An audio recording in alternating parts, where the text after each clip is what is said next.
And it's a very good morning from him, and it's a very good morning from me. Welcome everybody to my last live stream of the year because 2023 is rapidly running out, isn't it? It's been a busy year, isn't it? Or 2022, I should say. We haven't had a time warp, have we? Suddenly gone ahead a year in time. 2022 is finishing, obviously. So let's go online and let's enjoy the last 20-25 minutes together before we have this big thing called Christmas or holidays or whatever you like to call it in your household. So, what I want to talk about this morning really is a couple of things. I want to talk about 2023. I want to talk about your goals, your vision and ambitions in the mortgage market and where you see yourself moving. That's where I want to go. And apart from that, I hope you're all right and you're good, and you got through that freezing spell that we had last week. I mean, the heavens opened last night. It's supposed to be torrential rain here in Cheltenham, and it's got about 15 degrees out there. I think it's virtually balmy compared to what it was. So it's just very wet out there at the moment. So let's get on with our topic. I want to talk about a couple of things. Really. I want to talk about whether it's the right time to enter into the mortgage market. Because I had an email through from a couple of people actually last week saying, look, Paul, I've been hearing terrible stories about the sector, and I'm wondering whether it's the right time for me to come on in. So I want to talk about that. And then I want to talk about where you want to see yourself in the next 2, 3, 5 years, because we've got to talk about visions, we've got to talk about goals, we've got to talk about where we want to get to. And I've always set myself a 5-year vision. In fact, since 1998, not always, I suppose, but since 1998, I've set myself a 5-year vision. Every 5 years, I set another 5-year vision. These aren't goals. This is like your vision. This is like where you want to see yourself roughly in 5 years' time. So I'm going to talk about that as well. And then I've got a little special idea for you to help you with the new year. Got a free webinar coming up on the 1st January, the first Saturday of the new year. So enough of that. Now, let's talk about, is it the right time to enter into the sector? Let's chat about this, shall we? Because I've had a couple of people email me last week. In fact, one lady was from a very stable job. I think she was in the civil service or something, and somebody else was in another employment position. They're both in their 50s, early 50s, and they're wondering obviously about their age, because people in their 50s tend to worry about that.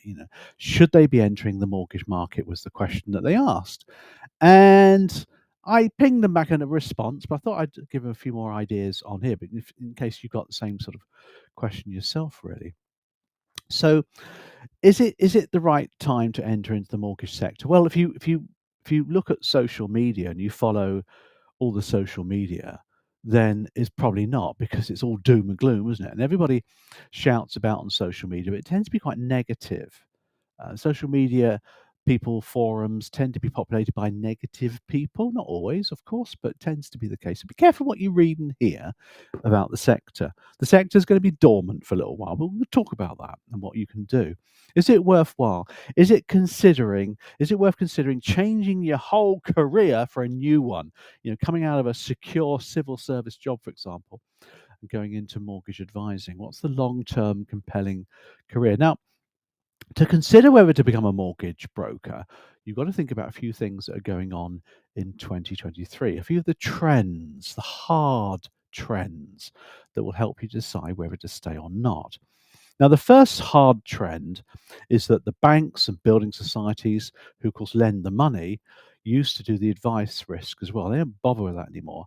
They don't, and they've been closing their branches left, right, and centre, haven't they? We've seen all the numbers. HSBC closed a few branches last week as well. The number of branches on the high street is at an all-time low, because people bank online. That's their argument. But do they take their mortgage online? Well, they're hoping they will as well. People will draw cash or do bank transfers, but will they talk about mortgages? That's the other issue. So they are issuing and using a lot of apps now, lenders, these banks and building societies. They've got the money, they've got the tech people. They're creating apps so that people can go on their phones or whatever it is, their tablet, and talk to people or talk to artificial intelligence or whatever it is. So that's where they're going. That's their investment in advice as they see it. They're also relying heavily on brokers, intermediaries, to lend the money, and we know that as well. So that's something that is good for the sector as well. What's the other trend? Well, the other hard trend is interest rates. Good old Bailey put rates up again last week. Bank of England up to 3.5%. bank base rate, that is, which affects everything else. Of course it does. Now, will that come down in the near future? No. People think it will do, but it won't. Inflation is stubbornly stuck. In the US, it's been stuck for a little while now. Here in the UK, it didn't go up by so much. I think it came down a little bit, but it's stuck. It ain't coming down for a long time. So interest rates will remain quite high for a while yet. So let's talk about the next year, 2 years for those interest rates. They're not high.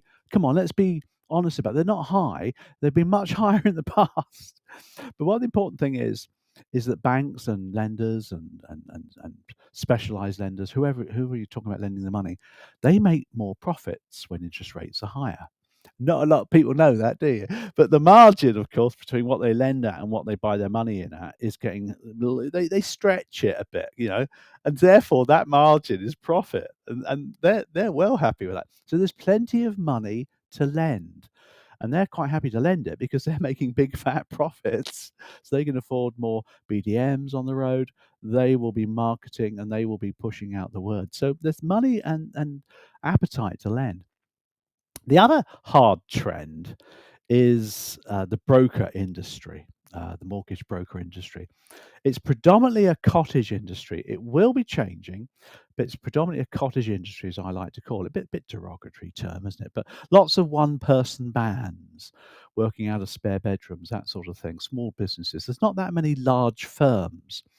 Now, what does this mean? Well, it means that many of these mortgage brokers aren't willing to expand or grow. They're not entrepreneurial as such. They're very good advisors, and that's what they want to keep doing. So they're not willing to take too many risks. They're not looking to expand, and they're a little bit worried about diversification as well. So there's plenty of opportunities then for consolidators to come in, get a few big firms going and growing and taking on new people as well. So lots going on there. Next year we've got to look beyond the residential market. The resi market in Q1, Q2, probably most of next year will be like really low. It's when I talk about resi market, these are people buying a house, selling a house, buying a house, selling a house, taking out mortgages at the same time. Now that's all stopping and all changing along the way. That won't be so much of that going on next year, unfortunately. So you've got to look at other types of business, remortgages, refinancing, equity release, whatever it is. So 2023 is about developing yourself, further developing your capability as a mortgage advisor, because the market will bounce back. It will bounce back and it will accelerate away and do really well in a few years' time. But remember, the big thing is about money, it's about profits. With high interest rates, margins are high. Lenders have the appetite to lend and they will lend as well. So I think it's the right time to enter. Unless, of course, you want to make a huge amount of money next year. Don't think about that. That ain't going to happen. So it's a time to consolidate and get yourself ready for the bounce back, which will occur, about building market share and all those things. So there's a few ideas for you. Okay, let's go on to our next topic. And I want to head over to the whiteboard and some slides for this next topic for you. I want to talk about your role as a mortgage advisor. Where do you see yourself moving into? Where do you see yourself changing, maybe, or whatever it is you want to do? Because everything goes around, comes around, things change all the time. And I want to talk to you now about the need for financial advisors. So let's over to the whiteboard. We'll put a title up here for you: the need for financial advisors. So this topic then is the need, not the want, for financial advisors, FAs as I call them, financial advisors. Now, I'm not talking about mortgage brokers, I'm talking about wealth managers, financial advisors here. So, what is the need here? Well, the number of existing financial advisors is declining.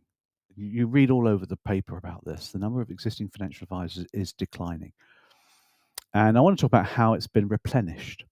So, I kind of picture a bath. I don't know if you're into your baths or you prefer a shower, but this bath's got a big plug. There you go. And there's water in there. Now, the water represents the number of financial advisors in the marketplace. Do you like that one, do you? And there's two parts to this. There's the tap. So let's just draw the tap, shall we? Here you go. There's my tap. It's not very good, is it? But it'll do.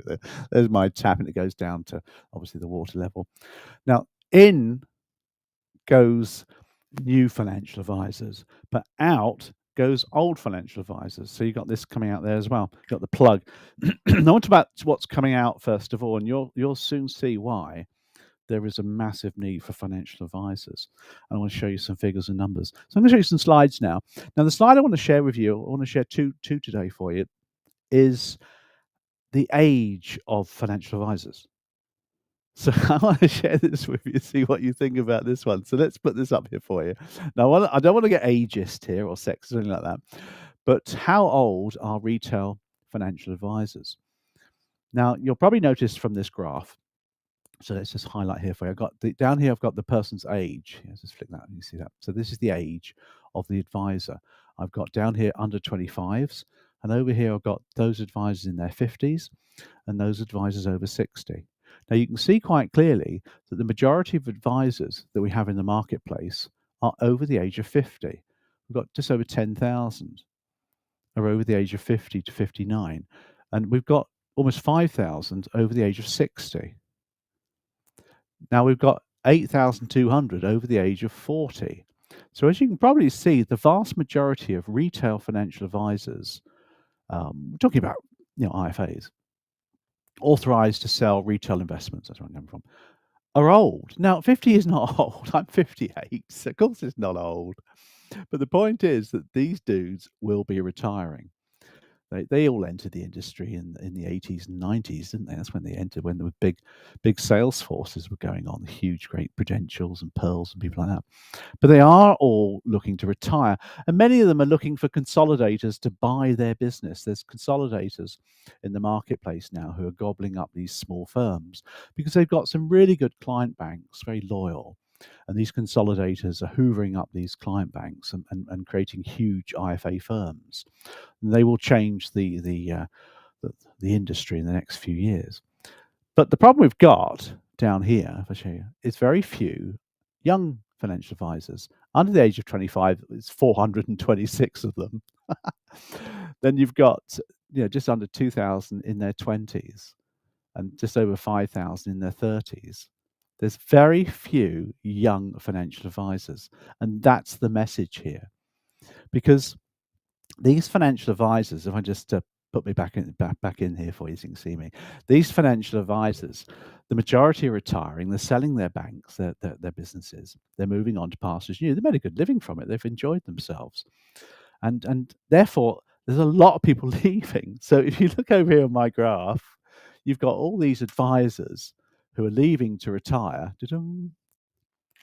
Are they being replenished? That's the key thing. So let's take a look at how these advisors are being replenished at the moment. Now, gone are the days when you had the big banks, the big sales forces recruiting thousands per month and then training loads of people. Those days are all gone. And that's how the market has grown. And that's what they've relied upon. So a lot of the firms and networks have been trying to do what they can. And I've got another graph, which I'm going to draw up here for you, which illustrates how these new academies are growing new financial advisors. So I've got a little graph for you, which I created, which I quite like, actually. Let's just put it in black for you. This graph's got two elements to it, because we like a graph, don't we? There you go. Now, the vertical column represents the number of new graduates that are being trained per annum. When I say grads, I'm talking about financial advisor graduates, new financial advisors. And just to give us some numbers here, I've got sort of 200 there. I've got 100 there. This is per annum as well, 150, and put 50 in there. So how many new financial advisors are coming into the marketplace per annum? So that just gives you an idea. And then I'll give you another one here, which is the year established. And I want to share with you some of these academies. Now, the oldest academy, people I know who run this academy, good bunch of people as well, is St. James's Place. Now, St. James's Place was set up in 2012. So if we just put a few dates on here, we can see where we're going here, can't we? So 2012, and if we put 2022 in here, just to give us a few ideas. So 14, 16, 18, 20, just to give you dates, really. That's where I'm going. Now, they were set up in 2012, so they've been going for a long time, 10 years now. and they churn out about 200. So we put it here, SJP. They churn out about 200 qualified financial advisors booming to go every year now. So that's really good, actually. And obviously, they've got their own firms in James's Place, and they've got their own setup, their own marketing, their own branding, etc. And they churn out 200 people from completely new careers into financial advisors. Good for them, but it ain't enough. That's the key, isn't it? So there are a few others. Open Work, big network. They were established in 2014, and they churn out about 150 a year. Let's put Open Work in there for you. Yeah, a couple of my mates work for Open Work, and it's a good firm too. Again, it's not enough. Quilter, another financial services firm, set up in 2018, and they churn out about 75, I think it is, or thereabouts. I'm sure we'll get an email saying that you got the numbers wrong, Paul. We won't worry about that, will we, Quilter? And M&G, another one, they were set up this year, or just before the end of last year, and they churn out about 100. Yeah, let's just put it on there for you. So you can see quite clearly, here's 4 academies, if you like, or schools, and they've churned out between 200 and sort of 75 advisors a year. That's per annum, by the way, not per month. And they've been set up for quite a while. Now, the point is that's not enough. They're not churning out enough people, but they're doing what they can. Now, the new consolidators, these firms that are hoovering up these small IFA client banks, the IFAs are retiring, so she's retiring off or whatever. So the IFA company doesn't normally have a lot of people there, maybe some power planners. So they've got these client banks that need servicing, so they have a massive need for financial advisors. So they're looking to start up a few schools as well. So you'll see a few more. So what else has been going on to help replenish? Because what we're looking at here is we're looking at the number of advisors coming in, aren't we, to replenish the bathtub. Because we've got a steady stream coming out, so we've got to start replenishing. That's just to maintain the status quo. There aren't enough financial advisors anyway. You probably looked at that graph. There's about 28,000 financial advisors. There's not that many. There needs to be more, many more, because there's a lot of clients, high net worths, business people who want advice. So where's it coming from? Well, the government started their apprenticeships a couple of years back now, financial advisor apprenticeships. Have they worked? Yes and no. There's an awful lot of on-the-job training and a lot of coaching required by the principal of the business, and she often can't provide the time. So apprenticeships themselves haven't really kicked off the large numbers that they were hoping for. What about schools? What have they been doing? Well, school leavers don't tend to become financial advisors. Most people become financial advisors because they fell into the job. You may not have left school thinking you wanted to be a mortgage advisor. You probably just sort of fell into it. It's just suddenly happened, didn't it? The problem here is that the people who recruit financial advisors aren't the big banks anymore. Now, if you're like a 16, 18, 19, 20-year-old, you want to go and work for a big corporate, don't you, for the training and development security. They're not around, so they don't attract the young people anymore. And obviously schools have been criticised for not teaching people the right thing. So there's not many school leavers or university leavers coming straight out to becoming financial advisors. As you saw from the numbers there, there's very few people in their 20s. So what's the real solution? Well, I think the real solution is quite simple. I think mortgage advisors should seriously consider becoming financial advisors. So let me show you some more slides now, just to sort of show you the mortgage advisor world. So if we flick back to our financial advisor world, here's our retail advisors, as you can see here quite clearly. These are IFAs. So we've got what, 2.5, 7, 16, 26. We've got about 30,000 financial advisors here. Now, if we take a look at mortgage brokers, this is interesting, isn't it? Can you see this? How old are mortgage advisors? Well, first of all, you've got a lot more mortgage advisors. You've got what, 4, 5, 15, 25, 33. You've got about 40,000 mortgage advisors. Quite a lot of us, aren't there?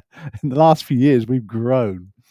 And yeah, we've got our fair share of mortgage advisors in their 40s and 50s and 60s. Of course we have. But we've also got a hell of a lot in their 30s and 20s. If I flick back to give you the numbers, in their 30s, you've got 5,000 financial advisors and just under 2,000 in their 20s. Now, for mortgage advisors, you almost double in their 20s and almost double in their 30s. These people would be really good financial advisors. if they want a whole career from this. They're in their 30s and 20s. They've got 30, 40 years left of their career. And even people in their 40s, there's 10,000 mortgage advisors in their 40s. You could argue that their next step could be fully fledged financial advisor. So that's the key, I think, to the future of financial advising, is encouraging existing mortgage advisors to become financial advisors. And for me, it's a perfect storm, because if you think about it logically, you've got a recession. We're already in recession anyway, aren't we? And the recession will affect the residential mortgage market next year. So those mortgage advisors who are order taking, and there's a few that admit to that as well, because some of you have probably been order taking in the last couple of years because of so much business. If you do that, then you'll probably order take next year, and you may not do very well. I don't know, I could be wrong. But other mortgage advisors are looking to diversify. They're looking to go into the specialist mortgage market, maybe the equity release mortgage market, the protection market, which you should be in anyway, is major diversification. You've also got good client banks.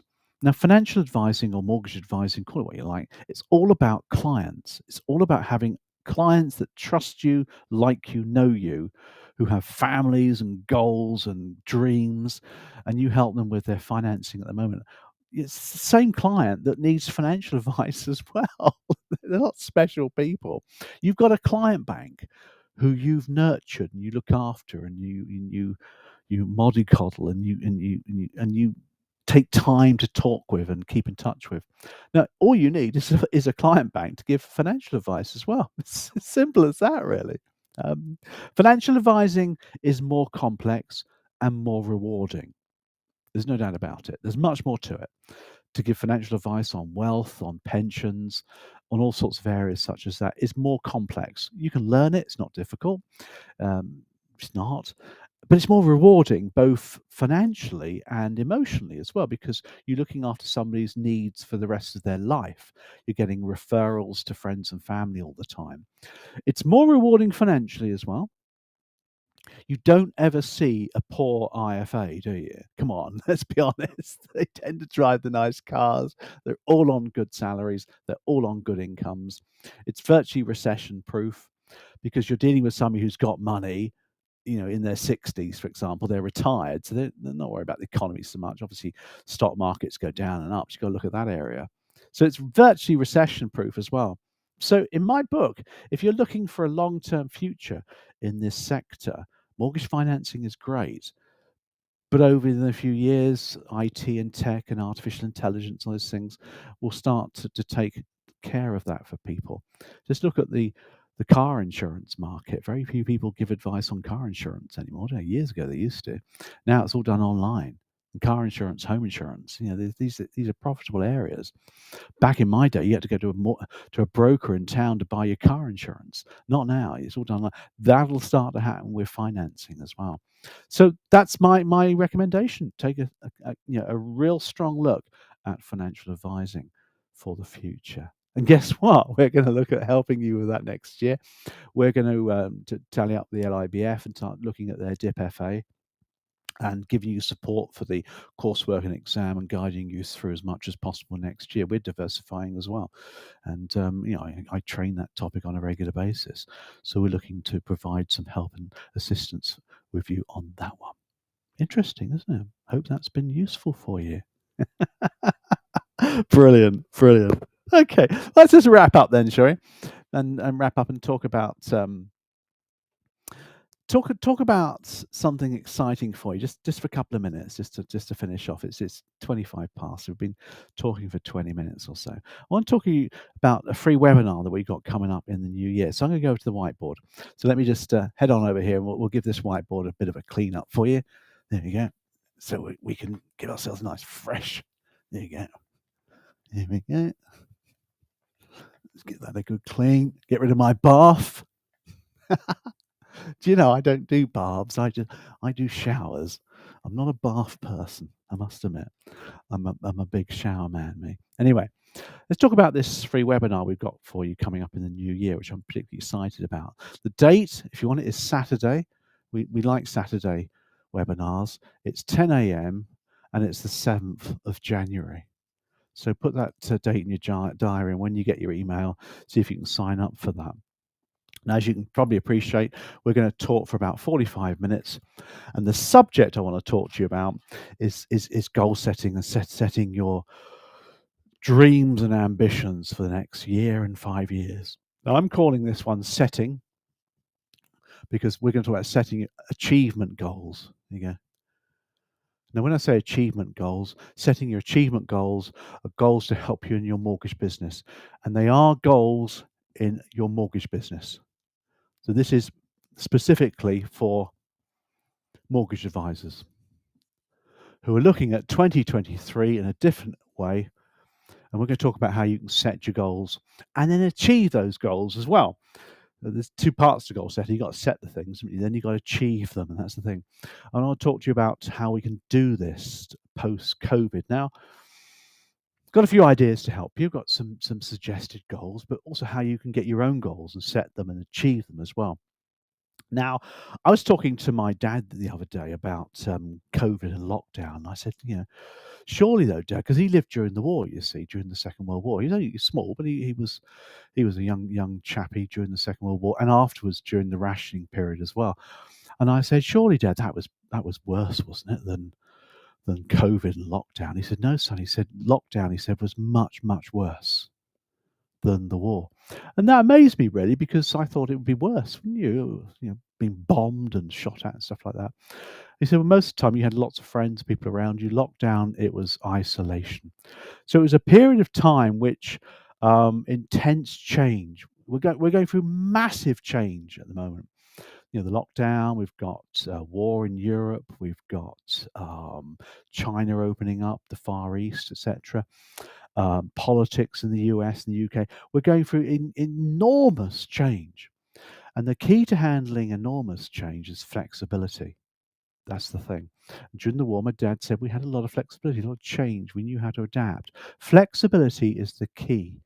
If you want to survive next year, then you've got to be flexible. Now, to set your goals in the first place gives you the opportunity to be flexible, to flex your goals, change the way you operate. Flexibility is absolutely the key. I want to talk about that a lot as well. The other thing as well, if you're interested in this, because you might have turned off already, but if you're interested in this webinar, you're what we call a learner. You're not the learned or the learned. You want to learn. You want to learn new things. You're interested in learning. You're a learner. You're not the learned. People who are learned already think they know everything because they think, oh, I've been on goal setting before. I've done this before. I already know what to do. Great. I get that attitude. But we always need to be learning, and you are a learner. Otherwise, you wouldn't be listening to this podcast. So it's ideal for you, this one. We're going to talk about setting goals in a logical, linear fashion. I'm going to give you some structured ways of setting your goals. Take a look at a 5-year vision as well. Talk about the IFA maybe. But then we're going to take a look at 2023, and we're going to set goals. Once we set the goals, we'll set the quarterly objectives, which are much more refined than goals. And then we'll look at strategic next actions and your action plans for each month as well. So we'll set those things. But then we'll talk about how we get the goals as well. A little bit of NLP for you to excite you, a little bit of future history, call it what you like, acting as if, all these NLP things about getting the goal. Because you've got to set the thing, but then you've got to achieve it. And I want to talk to you about how we can do that as well. So I've got loads and loads of ideas for you to help you. We'll have a good old chat about it, get you set up for the new year. So get the diary out. So it's Saturday, not Sunday, 10 a.m., 7th of January. So the first big Saturday of the year, 10 a.m. for about 45 minutes. We're using Vimeo. We got 100 seats, so you need to act fairly quickly. Last one we did in November, had a few people weren't able to attend, which is a shame, but we've got a recording organised, so that's no big deal. But if you can attend live, I do stay on afterwards for 10, 15 minutes to answer your questions, which you have to type in, because you can't have 100 of you all talking at the same time, can you? That'd be a nightmare, wouldn't it? So you tap in your questions. So I'll stay on for 10, 15 minutes afterwards to answer any questions that you've got. And really hope that next year is going to be a really good year for us all, because I'm looking forward to it. Remember, flexibility is the key to success when you are going through unparalleled change, which of course we've been going through for the last years or so, and next year too. See you then. Bye. Nice one. Okay, I thought I'd just give you a couple of minutes on that as well. This is our last live stream of the year. We're off up to Scotland for a few days over Christmas to spend some time with our daughter. I had my two sons over yesterday for a Christmas dinner. We had turkey and all the trimmings, and I cooked the lot. Actually, Shelley did the roast potatoes, so I give her that one, but I cooked all the turkeys, and so I was quite proud of myself. Two lads came over. They're getting on, actually. 28 next year, one of them, and 27 as well, 26. And we had some presents, so that was all fun. So, all about family, isn't it, over Christmas? I hope you have a lovely Christmas. Enjoy yourself, relax, take it easy. Think about next year as well. Think about your goals. Goals, by the way, need to be set between Christmas and New Year. That's when you start thinking about your goals. Christmas and New Year. I've been doing it for years, setting my goals in that period. So we got the New Year period. So no live stream next week because it would be wrong, wouldn't it? Because it's Boxing Day, isn't it? And I don't think anybody would want to listen to me on Boxing Day. You'll be too stuffed full of your turkey or whatever it is you want to be eating, nut roasts and stuff like that. Anyway, have a great Christmas, everybody, and we'll be seeing you in the new year. I'll do a live stream maybe on the Monday, Tuesday of the new year, and we'll do some loads of stuff next year. We're going to support you as much as possible next year in your mortgage business, maybe your financial advisor business too. We'll see how it pans out. Anyway, have fun, everybody, and we'll see you soon. Bye for now.